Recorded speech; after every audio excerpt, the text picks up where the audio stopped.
हम यीशु की कहानी को देख रहे हैं जैसे हमें लूका रचित सुसमाचार में बताई गई है।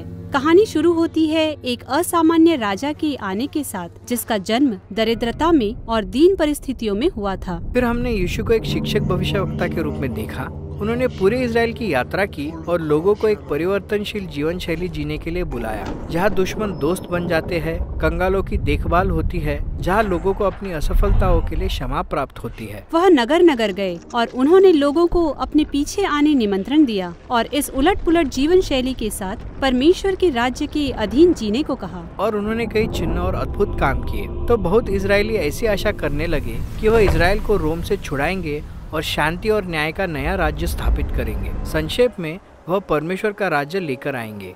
अब उस समय के धार्मिक अगुए भी परमेश्वर के राज्य की आशा कर रहे थे, परंतु उनके लिए यीशु का संदेश एक खतरा था। हाँ, उन्हें आशा थी कि इन सबके बाद उन्हें सत्ता और प्रतिष्ठा मिलेगी, परंतु यीशु ने कहा कि परमेश्वर का राज्य तो कंगालों और बाहर वालों का है, और यह कि प्रेम के साथ दूसरों की सेवा करना ही असली सामर्थ्य है। और यह टकराव उस समय और भी तीव्र हो गया जब यीशु ने यरूशलेम के मंदिर में होने वाले बलिदानों को बाधित किया और इजराइल के अगुओं को विद्रोहियों का दल बताया। तो उन्होंने यीशु को गिरफ्तार किया और रोमी अधिकारियों के सामने उस पर विद्रोही राजा होने का आरोप लगाया। निर्दोष होने के बावजूद यीशु मृत्यु दंड के लिए सौंप दिया गया और फिर उन्हें नगर के बाहर ले जाया गया और झूठे आरोपों के आधार पर मृत्यु दंड दिया गया। इसके साथ ही हम लूका के अंतिम भाग में पहुंचते हैं। यूसुफ नाम का एक धार्मिक अगुआ था जिसने यीशु के मृत्यु दंड का विरोध किया और फिर यह अनुरोध किया कि यीशु का शव उसे दिया जाए ताकि वह पास की एक कब्र में उन्हें दफना सके। फिर 2 दिनों बाद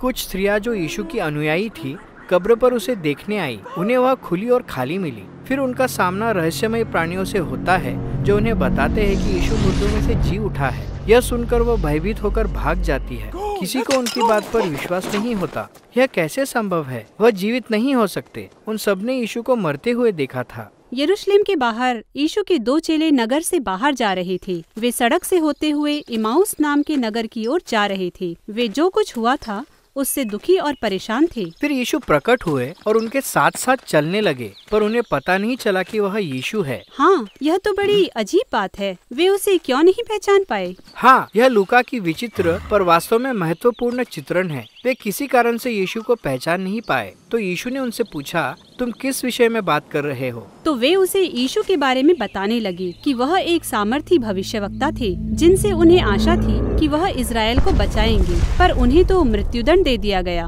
कुछ स्त्रियां कह रही है कि वह जीवित है, पर यह तो पागलपन है। अब बहुत हो गया, हम तो घर जा रहे हैं। फिर यीशु उन्हें समझाने का प्रयास करते हैं कि यहूदी पवित्र शास्त्र हमेशा से इन्हीं बातों की ओर इशारा करते रहे हैं कि इजराइल को एक राजा की आवश्यकता है जो दुख उठाएगा और एक विद्रोही की तरह मरेगा उनके एवज में, जो वास्तव में विद्रोही है, लेकिन फिर उसके पुनरुत्थान के द्वारा उसकी सत्यता स्थापित होगी ताकि वह उन्हें सच्चा जीवन दे सके जो उसे ग्रहण करने को तैयार है। पर यह बातें अभी भी समझ में नहीं आ रही थी। वे पहले के समान उलझन में थे। और यह हमें उस दृश्य तक पहुंचाता है जहां वे यीशु के साथ भोजन करने के लिए बैठते हैं। यीशु रोटी लेते हैं और उसे आशीषित करते हैं और फिर उसे तोड़कर उन्हें देते हैं, बिल्कुल वैसे ही जैसे उन्होंने अंतिम भोज में किया था।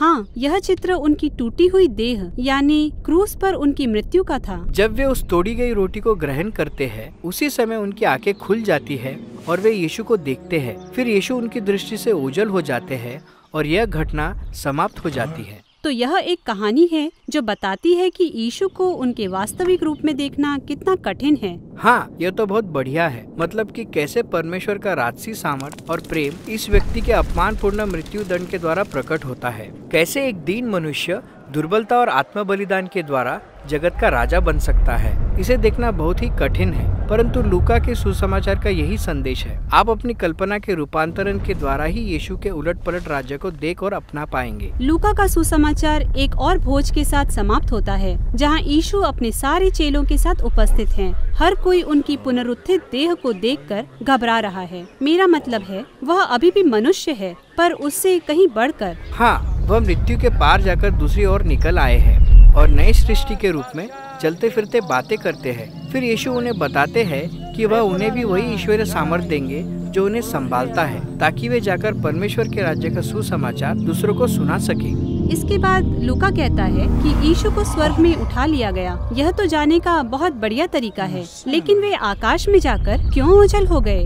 पुराने नियम में आकाश वह स्थान है जहाँ परमेश्वर का सिंहासन है, वे सबसे ऊपर है। यह लूका का दिखाने का तरीका है कि यीशु सारे जगत के ईश्वरीय राजा के रूप में सिंहासन पर विराजमान हो गए हैं और उनके चेले यरूशलेम में रहकर परमेश्वर और यीशु की उपासना करते हुए नए सामर्थ्य के आने की प्रतीक्षा करते हैं, और यहीं पर सुसमाचार का अंत होता है।